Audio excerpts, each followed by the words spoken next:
afternoon, everyone. I guess it's not quite afternoon yet, but you don't know that. So, anyways, today we're coming from cab of the 8300. We're out here working some corn stalk ground that's going to go to beans this year. And we had co-op come up yesterday and they put dry fertilizer down, so I figured this was going to be a good opportunity since it's, what is today, April something, 2nd? Yeah, 2nd. So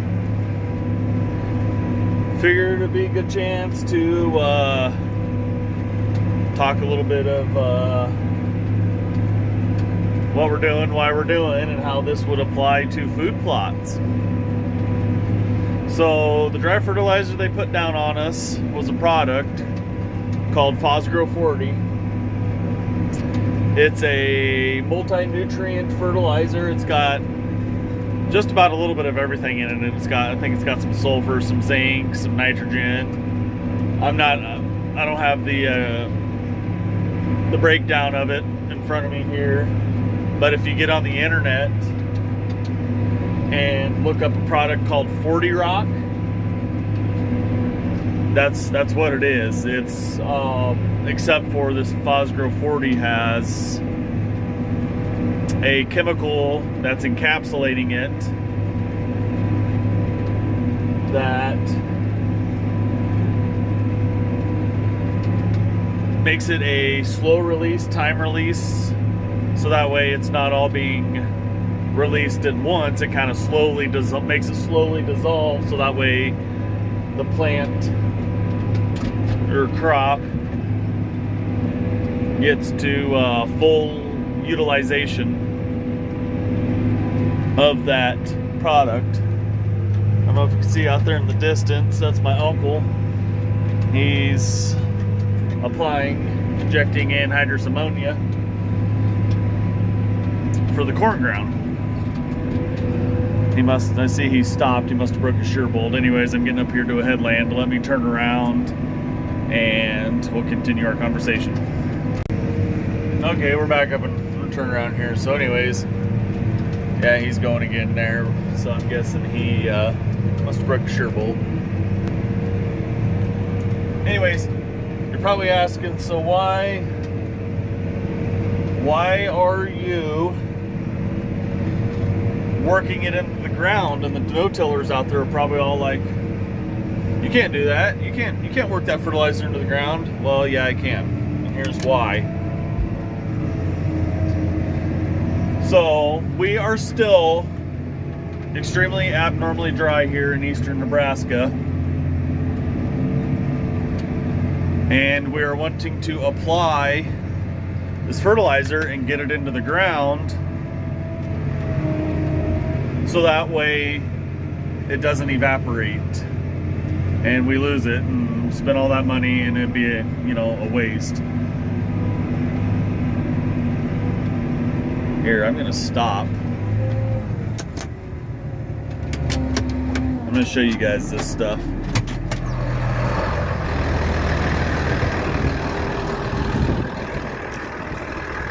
So here it all is. It's green. The normal is called 40 Rock, but the co-op that applies this, they put their little twist on it with that chemical. It's and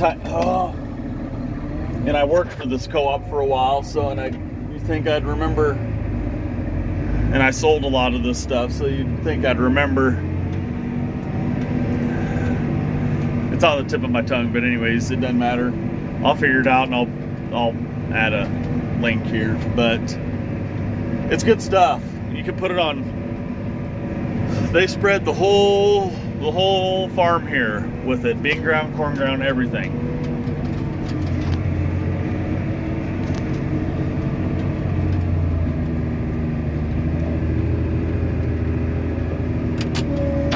Put it on alfalfa, you can put it on pastures. It's good stuff.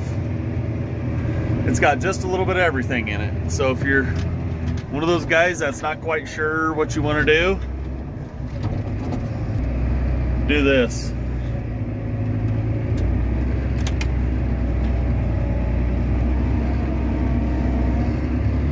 So let me get to the other end of the field here. I'm doing some point rows.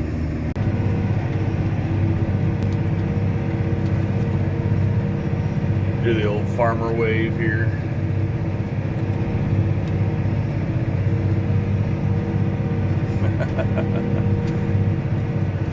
He's giving her a ride. Okay, so real quick here, let's talk some fertilizer real quick.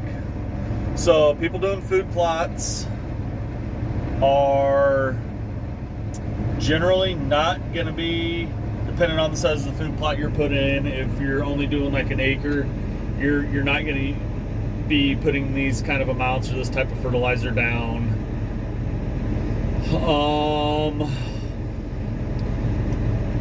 Where do I want to start? Sorry, my wife's sending me text messages. Go away. I don't know what that screen was. Anyways, I'm doing this on my phone, so sorry about that. Anyways, okay, so first of all, my uncle, you saw him putting on anhydrous ammonia. That is about the most pure form of nitrogen you're going to find. That is 85% nitrogen. You're not going to be using that on food plots. He was pulling a 1,500 gallon tank. That's good for anywhere from, say, 25 to 30 acres of corn. He's putting on about 185 actual pounds of N per acre. So you're not gonna use that on a food plot.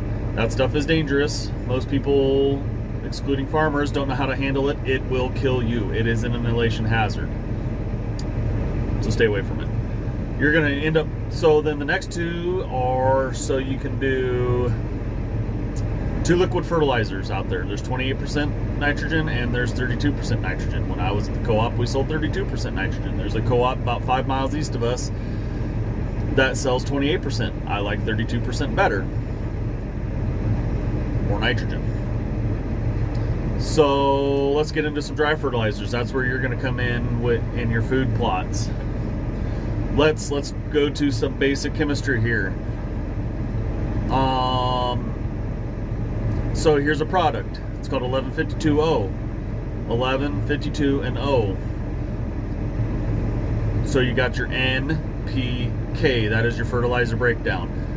Nitrogen, potassium, phosphorus. Nitrogen, 11. 52, potassium, phosphorus, O. That's a starter fertilizer for corn.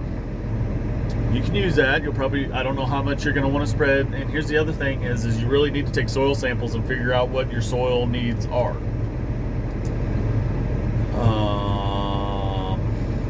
The next, if you're just wanting straight up nitrogen, 4600. That's another one. I'm not even going to get into all of the different fertilizers because there's so much.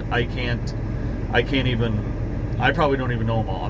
This is just what we use on the farm, and this is also what would benefit a food plot. But here's the thing, 4600, all that is going to do is help the plant itself. That's nitrogen. That's going to help it grow. What did my agronomist always say? 4600 is good for the green part of the plant. So there's that. Oh shoot, there's 30. So there's some side dressing stuff that we used to sell. It was called, it was just basically 30%, but we only put like a gallon per acre down. You don't want to burn the plant. So a lot of this stuff is not going to be accessible to residential people except for probably 4600. You can put that on your yard, but you got to be careful. You got to put just a little bit down because that'll burn the crap out of it. So I would stick to the bags of the pre-mixed stuff at your local garden center or Home Depot or Menards or whatever. What else do I want to get into? We won't get into chemicals today. So that's kind of just a quick breakdown of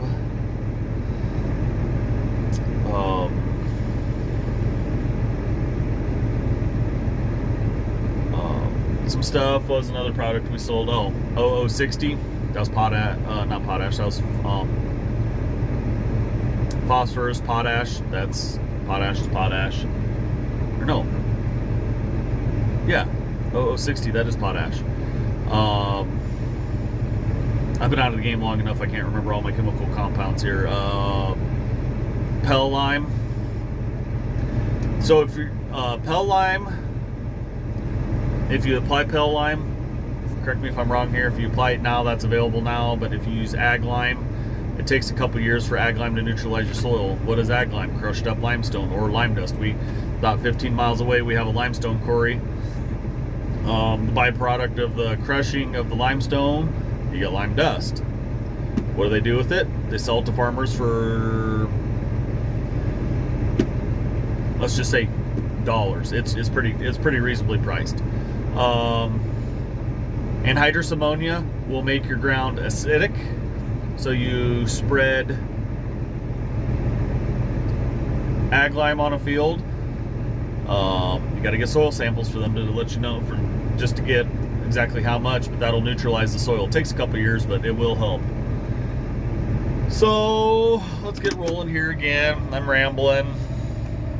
Like I said, a lot of this stuff, if you're doing food plots, you can talk to a local agronomist. You know, they might be able to point you in the right direction.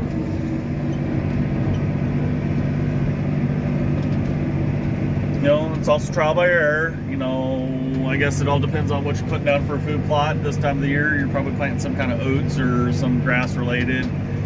It's still early, too early for corn, way too early for beans. So yeah, probably I'm guessing some sort of legume. But another reason, so back to why I'm working ground, is this fall, my uncle chisel plowed a lot of this stock ground. So we're just leveling it up, and trust me, it's beating me up. You probably can't tell from the tractor cab, but there's pretty big ridges out there, and since this is going to go to beans, you want the softest seed bed possible. So we're doing a little bit of both, incorporating everything. You hit it at an angle, and that's just going to make a beautiful seed bed. So we're going to hit this probably, I got some pretty good root balls there. We'll double it up. I'm not going to ramble too much longer. I just wanted to make a little bit of video here doing tillage and talk, you know, the fertilizer and what we're doing and etc. So anyways, all you hunters out there, be good. Hope you're having, you know, most places turkey season's fired up here. So good luck, and we'll catch you at the next video.